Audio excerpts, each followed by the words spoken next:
A depressão é um incômodo, mas aos poucos, muito lentamente, ela está saindo do armário. Artistas e famosos já começam a relatar a luta contra a doença.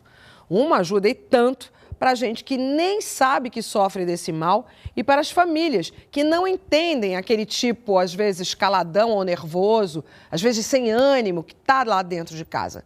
Por que ainda temos tanta dificuldade em encarar a depressão em meio a tanta imperfeição? Por que esse estigma? Para ajudar a gente a entender melhor esse fantasma, o Saia Justa de hoje recebe, com o maior prazer, mais uma vez nesse sofá, o Dr. Drauzio Varela. Essa série que o senhor está fazendo para o Fantástico sobre a depressão, ela é absolutamente genial. A começar pelo título. O título é Não Está Tudo Bem, Mas Vai Ficar. É um título absolutamente otimista e que já traz uma carga de esperança enorme para quem sofre de depressão. Ou seja, depressão tem solução. Tem solução. Nem sempre fácil, mas tem solução. E nem sempre fácil porque a maioria das vezes as pessoas não reconhecem o que é um quadro depressivo, né? É muito comum você ter isso em famílias, uma pessoa que vai ficando triste, vai se desinteressando das coisas e a família não entende, fica cutucando. Não, você tem que reagir, vamos no aniversário do sobrinho. Uhum. Esse é o problema. E aí eles acabam procurando ajuda quando o quadro fica grave, né? Não, na verdade, não é maldade das pessoas. Não. É por querer ajudar e por falta de conhecimento, acabam não se diagnosticando ou não procurando ajuda para aquele estado que a pessoa está. Eu acho que são tem dois lados dessa questão, Astrid. Primeiro, a gente gosta de estar perto de pessoas alegres, né? Uhum. Pessoas alegres, para cima, otimistas, né? Que contem piadas, que a gente dê risada perto deles. A gente tem prazer de estar do lado de gente assim. É mais fácil. Mais fácil, né? Quando você convive com alguém que, ao contrário, tem uma visão pessimista, tudo que vê do pior lado possível, que não tem ânimo para fazer as coisas, que vai se fechando dentro de si mesmo, vai se afastando dos outros, incomoda a gente. Incomoda. Pô, ele está sempre assim, está sempre triste, está sempre chateado. E as pessoas se afastam. E aí acabam deixando aquele que está deprimido, ou que está entrando num quadro depressivo mais solitário, o que agrava a depressão.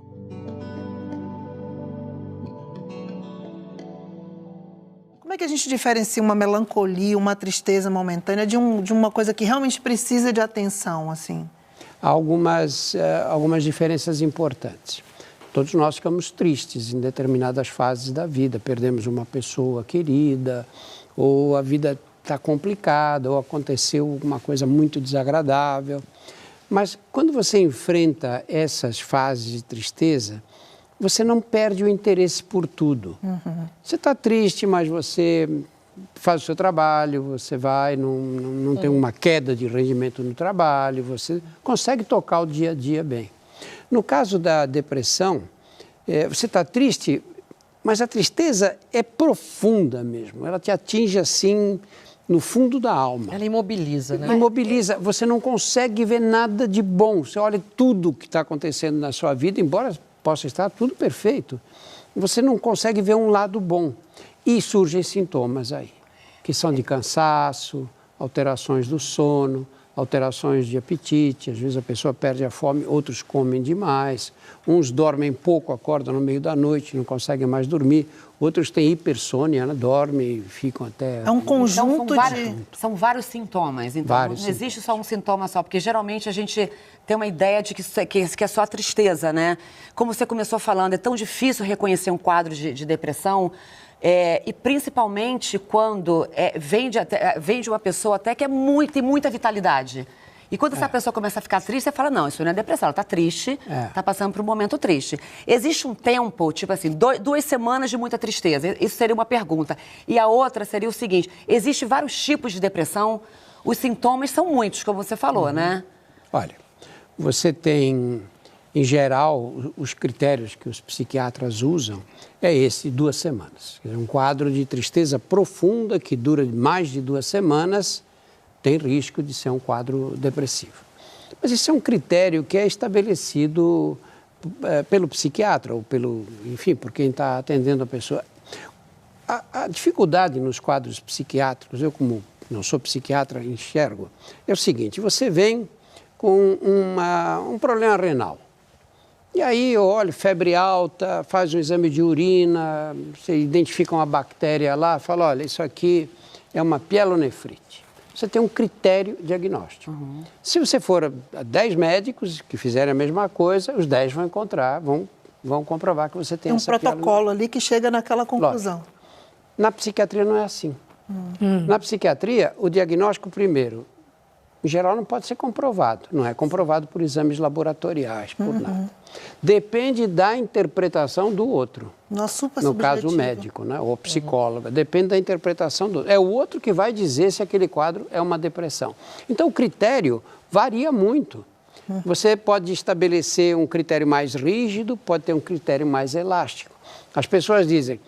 mas isso hoje todo mundo tem depressão e no passado ninguém tinha. Acho que nós sempre fomos muito deprimidos. Ou tinha, não. Lógico. Só que ninguém falava. Sempre tivemos, né? Pode ser que o mundo que nós vivemos hoje, não tá legal, características... Mas é uma doença estigmatizada, porque é uma doença... E o fato de ser uma doença estigmatizada, as pessoas não procuram tratamento por isso? Isso dificulta? Exatamente. Porque, na verdade, o que é? É um transtorno mental. Não é uma coisa que você tenha um substrato orgânico, mensurável, diagnosticável.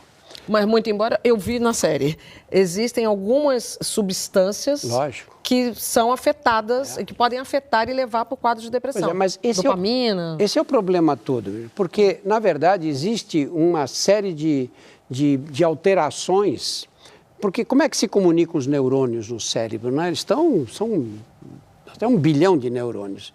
E eles se comunicam uns tocando os outros, né? Que são as sinapses, né? Quando os pontos que um encosta no outro. E a informação que sai de um, passa por essa sinapse e vai para o outro. Nessa sinapse há uma série de substâncias químicas. A gente chama de neurotransmissores.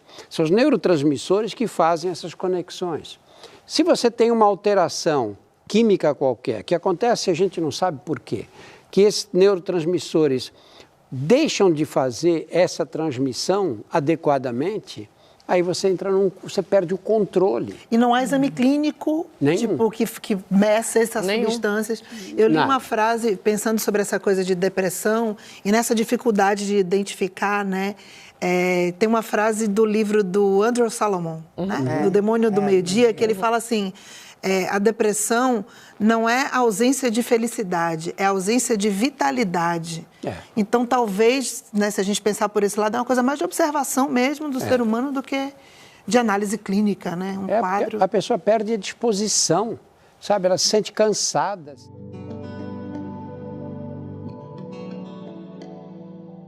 Mas não tem uma coisa que detona isso? A pessoa consegue detectar que aquilo detonou a depressão ou ela chega... É consequência de um acúmulo de coisas que aconteceram na vida da pessoa. Eu fico pensando nisso. Será que a gente consegue detectar? Acho que deve ter gatilhos, né? Acho que deve ter, né? Uns gatilhos. Olha, nem sempre tem. Nem sempre, é que mesmo. Nem sempre tem. Às vezes você tem uma pessoa de meia idade, tudo bem com os filhos. Esse caso hoje do cabeleireiro. Meia idade, com dinheiro, filhos, um bom casamento... E no fundo do poço, no fundo do poço. Olha, mulher na menopausa, típico, né? Mulher entra na menopausa, vai chegando àquela fase, começa a ter aqueles calores, se sentir meio inadequado. Mas esses seriam os tipos que estão ali dentro de um grupo que a gente possa imaginar. A depressão pós-parto, essa menopausa que não é fácil da gente passar por cima, superar... atravessar ela, a adolescência. São os desequilíbrios químicos, né? Naturais, hormonais, talvez. Esses momentos seriam os mais fáceis da gente, hoje em dia, detectar um quadro de depressão. Sim, mas pode acontecer completamente fora do caso. Existe carga genética? Tipo, teve na família? Existe. Existe. Calma aí, esses transtornos. Começa. Todos esses transtornos psiquiátricos, você tem uma incidência maior em certas famílias. E se você tem mãe com depressão, pai com depressão, em vários casos, tem que ficar esperto, né? Ficar esperto e tentar fazer coisas que evitem entrar nesses quadros. A saber, você tem que evitar álcool, por exemplo. Porque o álcool tem um efeito euforizante. Para quem tem essa tendência à depressão, é uma maravilha, né? Sim. Muitos casos de alcoolismo, as pessoas chegaram ao alcoolismo por causa da depressão. Aí você bebe e fica eufórico. Só que eu quero ficar depois assim, aí vai ficar bebendo. Depois vem a ressaca e você vai lá para baixo. E aí bebe de novo, né? Ou cheira a cocaína, né? Aí fica o rei da festa, né? Só que depois vem a tragédia. O que mais se pode fazer? Atividade física é fundamental. Atividade física, eu insisto sempre nisso, parece que é uma panaceia, né? E realmente é uma panaceia moderna. Você, na medida que faz exercícios mais vigorosos, os músculos se contraem. Hoje, a demonstração clara de pequenas moléculas que são produzidas, são libertadas na contração muscular, que agem no cérebro. Eu acredito nisso completamente, eu sinto isso. Por isso que você faz exercício e na hora que você acaba, porque enquanto a gente faz é sempre ruim, Muita gente fala, bem-estar. A endorfina, quando pega, todo mundo fala pra mim, vai que uma hora vai bater.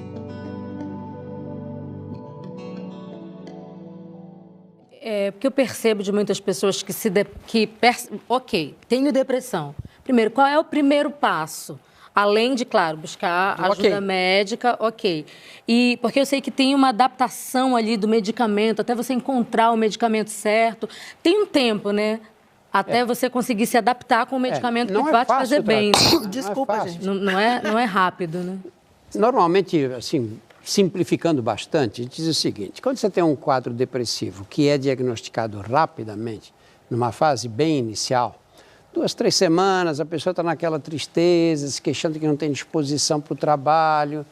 Muitas vezes só a psicoterapia já ajuda. Resolve o problema. Lentamente, não é de um dia para o outro. Quando você tem quadros de depressão mais profunda, os psiquiatras acham que tem que dar antidepressivo. E hoje nós temos diversos antidepressivos. O antidepressivo tem 2 dificuldades. A primeira é que eles têm efeitos colaterais, lógico, né? Secam a boca, às vezes alteram o comportamento sexual, perda da libido, né? Enfim, tem uma série de, às vezes, um pouco de tontura. Aí a pessoa começa a tomar. Não vê melhora nenhuma, mas sente os efeitos colaterais.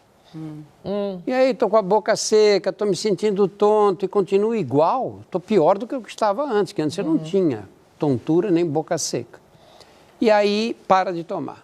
Porque ele leva, no mínimo, 2, 3 semanas para começar a agir. O efeito colateral vem antes. Acumulando o remédio para poder dar efeito. Para ir começar a agir. E aí começa a agir e também começa lentamente. Ninguém sai em 2, 3 semanas. Tanto que os psiquiatras costumam manter esse tratamento no mínimo 6 meses. O problema é que quem teve um episódio de depressão tem um risco maior de ter o segundo. E quem teve o segundo tem um risco muito maior de ter o terceiro. Progressão geométrica. E chega um ponto que esses quadros vão se repetindo e muitas dessas pessoas precisam ser medicadas pela vida toda.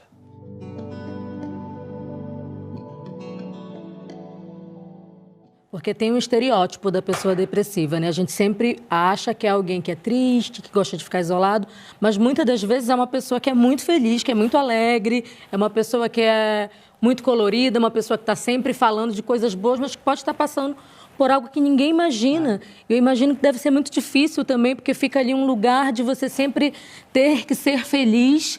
E quando eu vi alguns artistas, o Whindersson, que é um humorista, que falou que estava com depressão... Você comentou até a Paula Fernandes. Paula Fernandes, mas a Paula, ela é mais quietinha, ela tem um jeitinho mais tímido. É aquele cara que produz mas o Whindersson humor produz alegria, ele vende humor. E aí, quando ele chegou, todo mundo, nossa, as pessoas ficam... Porque tem esse estereótipo de achar que só é aquela pessoa que está triste, que gosta de ficar isolada, que gosta de poesia. E não, pode atingir qualquer pessoa. Né? Você conhece o Baco Exu do rap? Eu conheço, sim. Eu vi a sua entrevista com o Baco. Você entrevistou na série. Né? Eu vi. Olha, o Baco junta multidões, não é? Mas o Baco, ele tem um estereótipo de depressivo. Ele fala nas músicas de bipolaridade, da depressão dele. Eu não fiquei surpresa, porque é uma coisa que ele já fala, mesmo que ele não se cuide ainda. Eu fiquei surpresa dele ainda estar no processo. Né? É porque eu acho que ele transformou isso em arte e aí isso vai te retroalimentando, porque você vai precisando estar nesse estado para poder fazer as suas músicas. Então, eu acredito que ele esteja nesse processo de se retroalimentar da depressão. É isso? É isso? É possível? Não sei, não conheço pessoalmente assim muito. Eu conversei um bom tempo com ele. Mas ele tem umas fases duras, que ele diz, olha, não consigo sair da cama de manhã.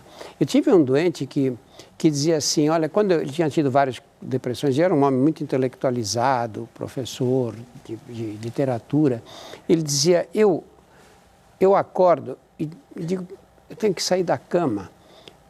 Eu só saio da cama porque ficar deitado também é ruim, porque eu não tenho vontade de sair da cama.